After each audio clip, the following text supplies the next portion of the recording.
need to be corrected, Lord. We need your help, Lord. Touch us, Lord. Give us the conviction, Father God. Transform our heart, Lord. Transform mind, Lord, Father God. Speak to us, Lord. Use me, Lord. Touch each one of us, Lord.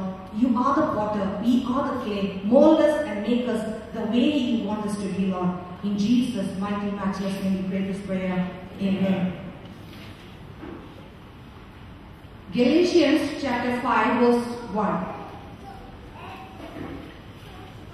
Galatians chapter 5, verse 1.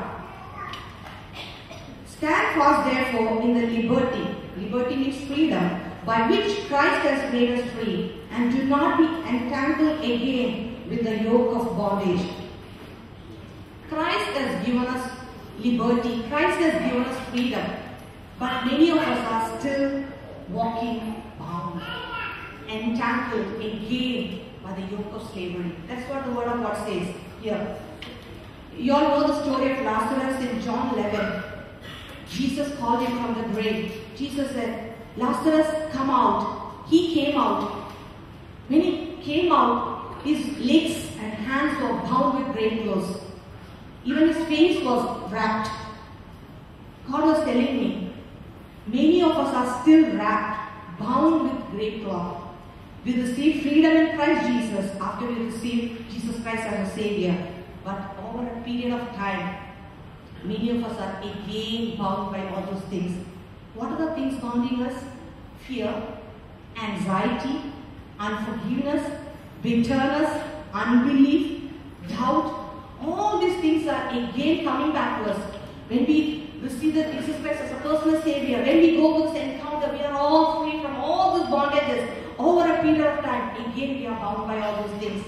God has not given us a spirit of fear. What's the word of God says? He has not given us a spirit of fear, but power, love, and sound mind. We need to replace all these things with the word of God.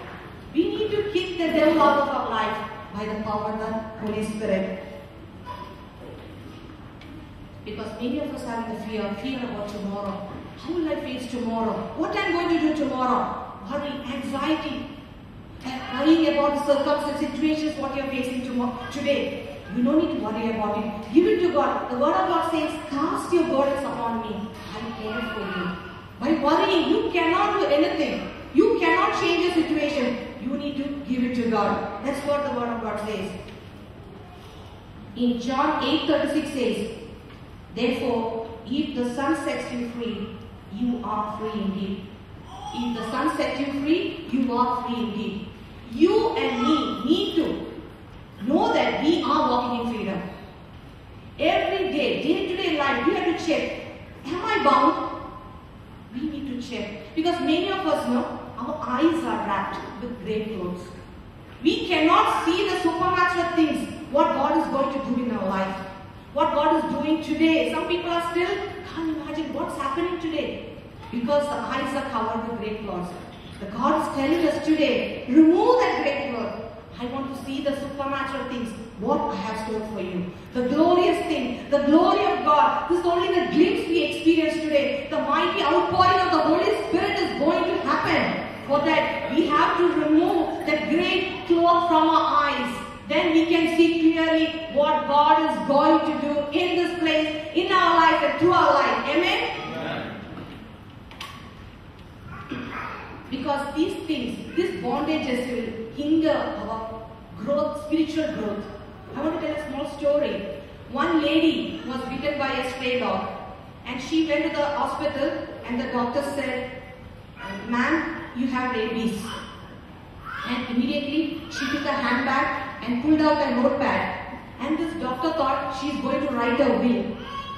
And the doctor said, no ma'am, there's a cure for it.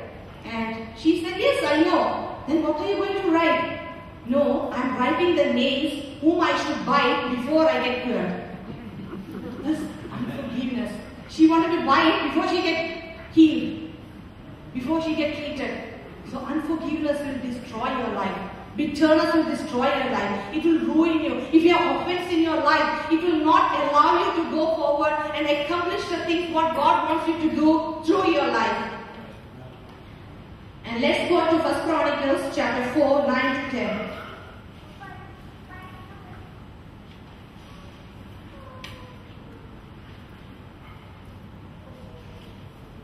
Jabez was more honorable than his brothers, and his mother called his name Jabez, saying, because I bore him in pain. And Jabez called on the God of Israel, oh, that you would bless me indeed, and enlarge my territory, that your hand would be with me, and that you would keep me from evil, that I may not cause pain. So God granted him what he requested. He didn't just pray that, oh God, bless me.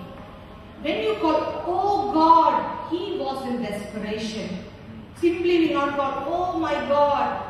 You feel the desperation. This Jabez is feeling the desperation in his life. You know, Jabez, the name means pain. In Jewish culture, the pain means a lot. So the name means a lot. It shows the background. It shows the temperament. It shows what character he has. So the mother put the name Jabez. Pain. And how do you feel? Somebody keep on calling you, constantly calling you, pain, pain, pain. It's not a good thing to hear, no? Pain, come here, pain, do this, pain. No, it's not a good thing.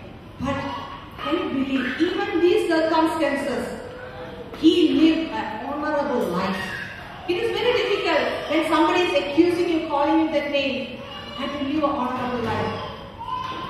This Jabez is remembered in this Bible not because of this heroic act, or he didn't win any battles, he didn't conquer any great kingdoms or anything, but with a small, simple prayer. That's the prayer. Touch his life, change his life forever. So if you are an honorable person, that's everything about honor, Sister Shiva's shared. And I was asking God, give me a simple meaning. What is honor? And God was showing me. This is what God said. Living a right life before God and man. Living a right life before God and man. Because, see, you all see this cross. There are two beams for a cross.